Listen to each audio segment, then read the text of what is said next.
Bonjour, actualité spectacle et surtout actualité musique à la Traverse à Cléon. 2 mois de belle programmation, rock, blues et soul. On en parle avec le directeur Paul Moulaine.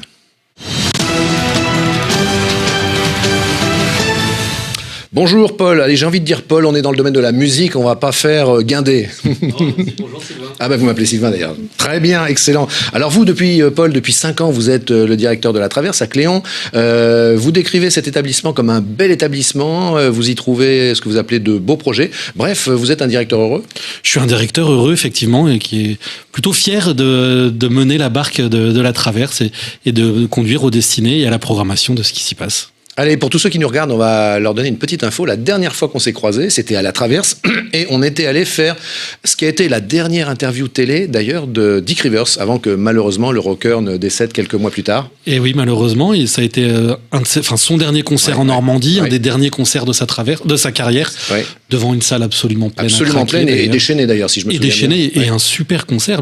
Le personnage évidemment était un peu fatigué, mais le musicien, le chanteur était encore là, plus que là. Nos caméras tournaient là pour l'interview et on ne savait pas qu'on était en train de faire ce qui serait la dernière interview télé de l'artiste. Non.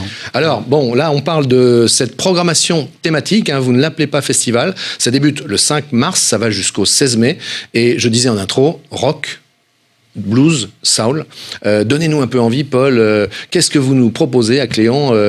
Quelles sont les raisons de prendre le transport en commun, le vélo, la voiture, enfin bref, comme on veut, le covoiturage, pour aller se faire du bien à Cléon à la Traverse? Alors, il y a pas mal de bonnes raisons. Il y en a au moins 7, puisqu'il y a 7 soirées de concert entre le début mars et la mi-mai, donc ça fait autant d'occasions de venir. C'est pas si loin que ça. Et puis là-bas, il y a un parking très confortable. On trouve à se garer immédiatement. Il y a un accueil plutôt sympa sur place. Mais surtout, il y a des artistes exceptionnels qui viennent se produire dans cette salle. Et c'est ça la raison principale de venir à la Traverse. C'est pour y rencontrer les artistes qui y sont programmés. Alors, en particulier, ce que vous appelez les guitares héros? C'est ça, 3 grands guitares héros au cours de cette saison-là, qui vont venir à la fin du mois de mars et puis à la fin avril et à la mi-mai. Le premier, c'est Melvin Taylor, qui est un Américain de Chicago, qui a fait vraiment les grandes heures de ce qu'on appelle le Chicago Blues, ce blues très électrique et qui aujourd'hui matine un peu son jeu de guitare qui était très agressif de chorus plus jazz, on va dire, qui est quelqu'un qui s'est assagi avec le temps et qui est vraiment entre blues et jazz. Et puis ensuite, on a Robin Trower, la légende britannique, le Hendrix blanc, comme on l'appelait à l'époque, puisqu'il a démarré, lui, à la fin des années 60 avec Procolarum, évidemment, quelques titres qu'on a tous en tête avec ce groupe. Et puis derrière, il a fait une super carrière solo. Et on va terminer avec Walter Trout, qui a joué avec Canadit, qui a joué avec John Mayall, qui vraiment fait partie des grands guitaristes de ces 30 dernières années dans le blues rock, qui a été quelqu'un qui est un survivant, puisqu'il a eu une maladie assez grave il y a quelques années. Il s'en est sorti, il est en pleine forme, il revient avec un album qui s'appelle Survivor Blues, et il sera là le 14 mai à la Traverse pour nous prouver qu'il a toujours son jeu de guitare. Quand on vous écoute en parler avec cette passion qui vous caractérise, on a presque l'impression, et je sais que c'est pas vrai d'ailleurs, mais que vous pratiquez la guitare. Vous n'avez jamais eu envie de pratiquer la guitare? Non, alors moi j'ai pratiqué un tout petit peu la basse quand j'étais jeune, mais je suis pas musicien. C'est plus facile, il n'y a que 4 cordes. Exactement, c'est comme ça que j'avais commencé. Hein. Mais non, moi je suis pas musicien, je suis juste un passionné et un amateur de cette musique. Ouais. Et vous êtes devenu, on peut dire, un bon connaisseur. Alors, plutôt rock, plutôt blues ou plutôt soul en ce qui vous concerne au niveau de vos goûts personnels? Alors moi, mes goûts personnels iraient plutôt vers la soul music et le blues. Je suis peut-être un peu moins rock dans mes goûts personnels, même si j'en programme pas mal à la Traverse. Allez, on fait un peu de science-fiction, de spectacle musique-fiction. Je vous dis... nos budgets, nos limites, vous avez tout ce que vous voulez.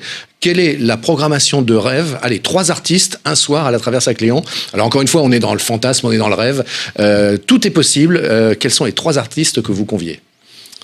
Alors, Bob Dylan, évidemment, quelqu'un qui m'a beaucoup bercé. Ah oui, là, vous mettez la barre assez haut. Ah ben, vous m'avez dit nos limites. Il y a nos limites, puisque c'est nos limites. Évidemment, Mick Jagger, qui... oui, la barre est toujours très très haut. Qui pour moi, représente vraiment cette synthèse entre le blues, le rock et toute la musique actuelle. Et puis un troisième. Un troisième pour la route, si je puis dire, pour la route du rock. Pour la route, ou la route du blues. Ou sur la route du blues. Je sais pas, Bruce Springsteen. Bruce Springsteen, évidemment. Neil Young aussi, est quelqu'un que j'apprécie énormément et qui, à mon avis... nous ferait un beau concert si vous venez nous voir à la Traverse. Pour tous ceux qui nous regardent, qui ignorent d'ailleurs de quoi est fait votre métier, de quoi sont faites les coulisses d'un directeur de salle de spectacle, est-ce qu'on peut... Prenez, dans ce que vous avez dit, prenons Mick Jagger. Est-ce que c'est totalement inimaginable? Aujourd'hui, de le voir Aujourd'hui, se produire. est-ce qu'on peut imaginer, c'est un truc dingue, mais est-ce que c'est 100% inimaginable d'avoir un jour, ou de pouvoir avoir Mick Jagger à la Traverse? Est-ce qu'il faut même pas y penser, ou est-ce qu'il y a un demi%?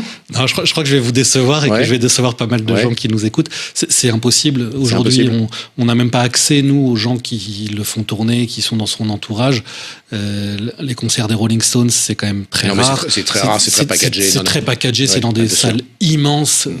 Les dernières fois qu'ils sont venus en France, c'était le U Arena. Enfin voilà, c'est vraiment dans des lieux qui sont pas du tout à la mesure d'une salle comme la nôtre.